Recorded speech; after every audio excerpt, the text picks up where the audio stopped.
हमने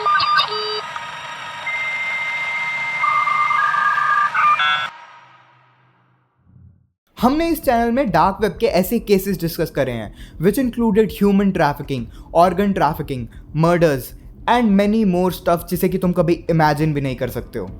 उन्हीं वीडियोस में मैंने एक आदमी का मेंशन किया था, पीटर स्कली।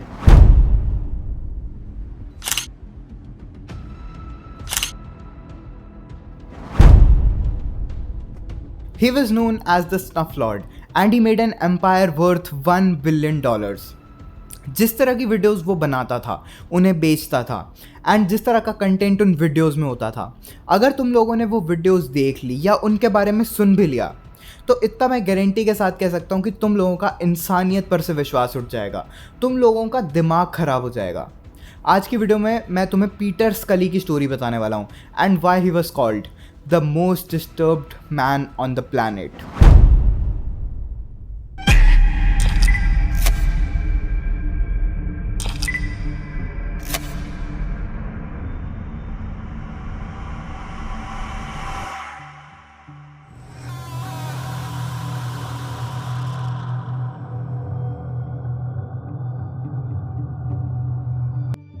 Peter Scully was born in Melbourne, Australia on 13 January 1963. वो एक काफ़ी वियर्ड इंसान था। वो किसी से ज़्यादा बात नहीं करता था एंड वो बस अपने में ही रहता था। उसके नेबर्स को उससे काफ़ी ज़्यादा वियर्ड फीलिंग आती थी कि इस इंसान में कुछ तो गड़बड़ है। 2011 में वो अपनी फैमिली को छोड़ देता है। जब पीटर स्कली ऑस्ट्रेलिया में था तो उसने बहुत सारे स्कैम्स और फ्रॉड करे, जिसमें से एक था $2.7 मिलियन का प्रॉपर्टी स्कैम। पीटर स्कली पे टोटल 117 चार्जेस लगे एंड जब पुलिस उसको अरेस्ट करने जाती है तब वो वहाँ से भाग जाता है और वो चले जाता है मैनिला, फिलीपींस। मैनिला जाके पीटर स्कली एक एस्कॉर्ट से मिलता है जिसका नाम था कार्मेन एल्वारेज एंड उसको निकनेम दिया गया था एंजल।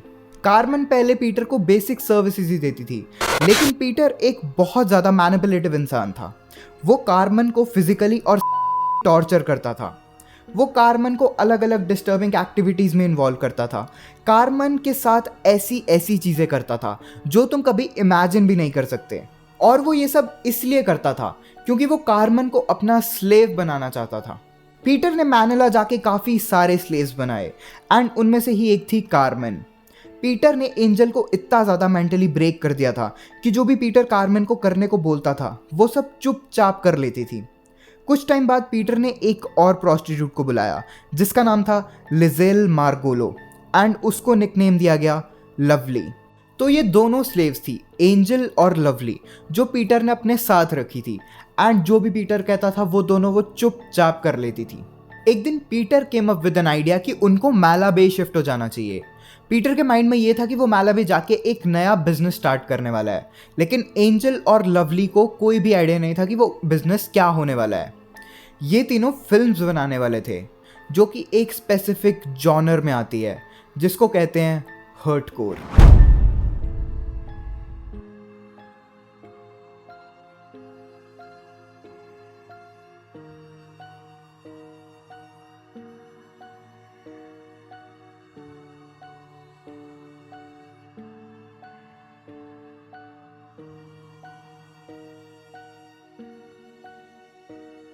शिफ्ट करने के बाद पीटर ने इस जॉनर की वीडियोस बनाना स्टार्ट कर दी एंड वो उन्हें एक डार्क वेब की वेबसाइट पे अपलोड करता था which was known as hurt to the core, जिसका क्रिएटर था मैथ्यू ग्राहम्स। पीटर न्यू कि इस टाइप की वीडियोस में बहुत ज़्यादा पैसा है, इसीलिए उसने अपनी एक वेबसाइट लॉन्च करी which was known as no limits fun. No limits fun Peter Scully की वो वेबसाइट जिसमें वो स्नफ वीडियोस अपलोड किया करता था एंड उन्हें वो बेचा करता था। अब इस बिजनेस में टोटल 10 लोगों का इन्वॉल्वमेंट था। सबसे पहला तो पीटर स्कली खुद, जो कि इस साइट का क्रिएटर और ओनर था। फिर थी एंजल एंड लवली, जिनका मेन काम ये था कि वो छोटे बच्चे जिनका इस दुनिया में कोई नहीं है, जो कि ऑर्फन्स हैं, जिनकी फैमिली कंडीशन अच्छी नहीं है, जो अपने बच्चों को पाल नहीं सकते, उनको वो पकड़ के लेकर आती थी एंड वो पीटर स्कली को उनकी वीडियोस में यूज़ करने को देती थी। नेक्स्ट वाज मारिया डॉर्थिया, जो कि पीटर की हेल्प करती थी साइबर सेक्स एक्टिविटीज़ में, वीडियो कॉल्स विद चिल्ड्रन, उनका अब्यूज़ दिखाना। बाद में मारिया वॉज अरेस्टेड एंड उसको 9 साल की जेल हुई। Next was Alexander Lao. Alexander Maria का ही बॉयफ्रेंड था and he was a cab driver and वो पीटर की हेल्प करता था to transport kids to the shoot location. उसको भी बाद में अरेस्ट कर लिया गया था एंड उसको भी 9 साल की जेल हुई थी। Next was Christian Joan. This guy was so sick कि उसने अपने ही बेटे को पीटर स्कली को बेच दिया था फॉर जस्ट $1800। लेकिन फक्ड अप बात यह है कि उसको कभी अरेस्ट ही नहीं किया गया due to lack of evidence. Next was Haniel Oliveira. Haniel एक ब्राज़ीलियन डॉक्टर था जो कि पीटर को ये बताता था कि बच्चों पे ड्रग्स का यूज़ कैसे करना है, उनको कौन से ड्रग्स देने चाहिए। Apart from being a doctor, वो नो लिमिट्स फन का प्रोड्यूसर भी था। वो पीटर स्कली को पैसे भेजता था जिससे कि वो अपनी वीडियोस को प्रोड्यूस कर सके। जब हैनियल अरेस्ट हुआ, he was just 29 years old and उसके पास से एक हार्ड ड्राइव मिली जिसमें 37,000 फोटोज एंड 700 वीडियोस थी छोटे बच्चों की, which was the main evidence for Peter Scully's arrest. Next was Marshall Rusk. Marshall एक कनेडियन था and he used to visit Philippines a lot और वो वहाँ पर लिजेल से मिला and he used to pay her in a lot of amount and वो उससे स्पेशल वीडियोस बनवाता था। जैसे कि उसे इस टाइप का अब्यूज़ देखना है इस एज और जेंडर के बच्चे के ऊपर, एंड लिजेल वो सब कर भी देती थी। 2019 में जब मार्शल को अरेस्ट किया गया तो उसके पास से काफ़ी सारी हार्ड ड्राइव्स मिली, लेकिन उनको कभी ओपन ही नहीं कर पाए because it was password protected. Marshall एक बहुत ही ज़्यादा फक्ड अप इंसान था। कई सारे इन्फॉर्मेंट से ये पता चला कि मार्शल के पास 2 अपार्टमेंट्स थे, जिसमें एक में वो अपनी फैमिली रखता था एंड दूसरे में वो अपने सेक्स स्लेव्स रखता था। बाद में मार्शल को छोड़ दिया गया due to lack of evidence. और भी 3 लोग थे जो पीटर स्कली के साथ काम कर रहे थे, जिनका केस फाइल में तो नाम है, लेकिन इनके बारे में कोई भी इंफॉर्मेशन कभी बाहर आई नहीं एंड उनका क्या रोल था वो किसी को भी नहीं पता। एंजल और लवली बच्चों को पीटर के पास लेकर आती थी एंड पीटर उन्हें वीडियोस के लिए प्रिपेयर करता था। पीटर बच्चों को घंटों बिठाकर पॉर्न दिखाता था एंड उन्हें एक्सप्लेन करता था कि इस पे क्या क्या चल रहा है। एंजल और लवली पीटर के पास 2 लड़कियों को लेकर आई जिनकी एज थी 5 साल और 9 साल, जिन्हें पीटर ने पूरे 5 दिन तक लगातार टॉर्चर किया। Peter made videos of them showering together, showering with Peter स्कली। ऑन 6th डे उन दोनों को ज़मीन में गाड़ दिया गया विदाउट इवन चेकिंग कि वो लोग जिंदा हैं। जब पीटर को पता चला कि वो लोग जिंदा हैं, then he again started planning कि उनको कैसे टॉर्चर किया जाए। एंजल ने बाद में उन दोनों को वहाँ से भगा दिया था क्योंकि उनको उस पर तरस आ गया था जब उसने उन दोनों को डॉग लीशेस के साथ देखा। कुत्ते के पट्टे उनके गले में बांधे हुए थे। जब वो लड़कियां वहाँ से भागी, वो सीधा अपने पेरेंट्स के पास गई एंड उन्होंने पुलिस में कंप्लेंट फाइल कर दी, जिससे कि पुलिस को इस सब के बारे में पता चला और वो पीटर स्कली को अरेस्ट करने के लिए आई। लेकिन तब तक लवली और पीटर वहाँ से भाग चुके थे। एंजल को पुलिस ने अरेस्ट कर लिया एंड उसने सब कुछ कन्फेस कर लिया जो भी उन्होंने उन बच्चों के साथ करा है। इस सब के बाद भी पीटर रुका नहीं। इसके बाद वो और 3 नए विक्टिम्स लेकर आया। एक का नाम था बारबी जो कि 12 साल की थी, एक थी लीजा जो कि 11 साल की थी और एक थी डेजी जो कि सिर्फ 18 महीने की थी। और इसके बाद पीटर ने डार्क वेब की one of the most disturbing videos बनाई जिसका नाम था डेजीज डिस्ट्रक्शन।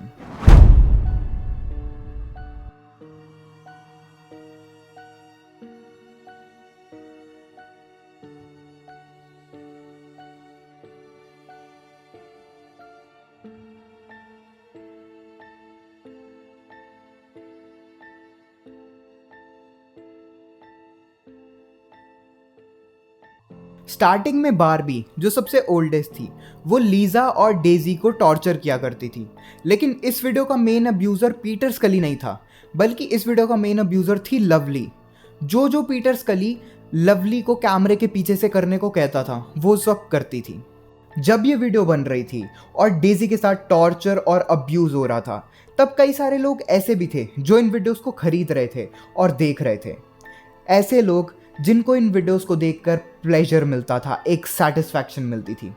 डेजीज डिस्ट्रक्शन $10,000 तक डार्क वेब पर बिकी थी। $10,000 मतलब यहीं करीब 8-9 लाख रुपए। उनमें से एक बंदा था लक्स जो कि हर्ट टू द कोर का क्रिएटर था। उसने ये वीडियो डेजीज डिस्ट्रक्शन खरीद कर अपनी साइट पर लीक कर दी। जैसे ही ये वीडियो लीक हुई, इसके बारे में पुलिस को पता चला एंड पहले तो उन्हें यकीन ही नहीं हुआ कि ऐसा कुछ भी एग्जिस्ट करता है। इस सब के बाद पुलिस पीटर स्कली को सीधा पकड़ने गई एंड ये सब कैमरे में लाइव रिकॉर्डेड है।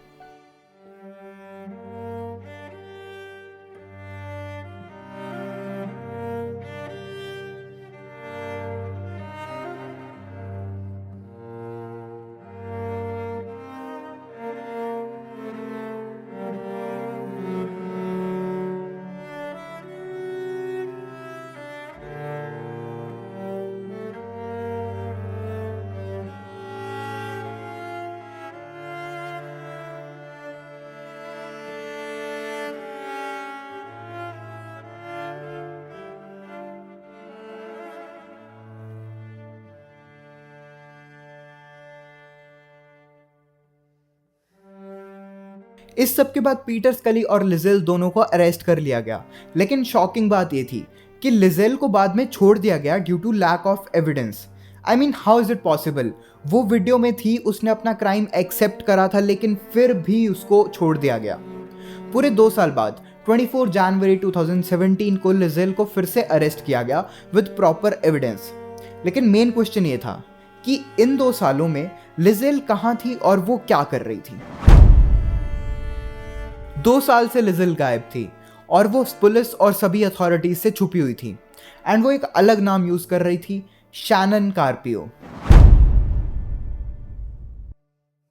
लिजेल मार्गोलो या तुम कह लो शैनन कार्पियो, वो पुलिस से भाग रही थी एंड उसने एक फ्रेंच मिलियनेयर से शादी कर ली थी एंड अब वो एक प्रॉपर फिटनेस इन्फ्लुएंसर बन चुकी थी। वो प्रॉपर फिटनेस का कंटेंट डालती थी एंड उसका फेसबुक पे एक पेज भी था एंड उसी के साथ वो बड़े बड़े जिम्स और ब्रांड के साथ कोलैब भी कर रही थी, क्योंकि किसी को नहीं पता था कि शैनन कार्पियो कौन है और उसका पास्ट क्या है। बीइंग मैरिड वो और भी काफ़ी सारे लोगों को डेट कर रही थी and she was very open about it. वो लोगों को ये भी बताती थी कि उसने पीटर स्कली को डेट करा है and she didn't have any guilt about it. 24 जनवरी 2017 को लिजेल को अरेस्ट कर लिया गया विद प्रॉपर एविडेंस। जब पीटर जेल में था तब भी वो वहां पर बैठे बैठे पैसे कमा रहा था, क्योंकि उसकी वीडियो डेज़ीज डिस्ट्रक्शन अभी भी डार्क वेब पे थी और वहां पर हजारों डॉलर्स में सेल हो रही थी। लेकिन मेन क्वेश्चन ये था कि क्या ये सिर्फ एक ही सोर्स था पीटर स्कली की इनकम का, या फिर कुछ ऐसे भी सोर्स थे जिसके बारे में किसी को नहीं पता था।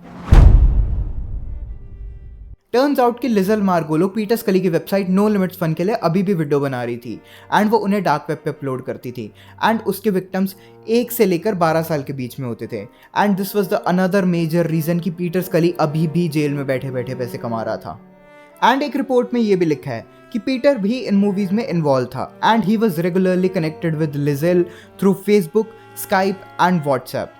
2022 में लिजेल और पीटर को 120 ईयर्स की लाइफ इम्प्रिजनमेंट का सेंटेंस दिया गया एंड पूरा पुलिस डिपार्टमेंट उन दोनों से इतना ज़्यादा हेट करता था कि उन्होंने एक पिटीशन फाइल करी for the elimination of Peter स्कली एंड लिजेल मार्गोलो, लेकिन वो बाद में रिजेक्ट हो गई थी।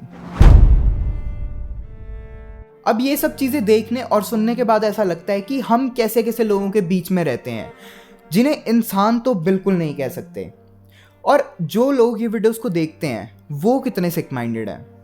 अब मैं तुम्हें एक ऐसे आदमी की वीडियो दिखाने वाला हूँ जिसे छोटे बच्चों को अब्यूज़ करने में मज़ा आता है, उसे एक प्लेजर मिलता है। वो अपने एक्शंस डिस्क्राइब कर रहा है।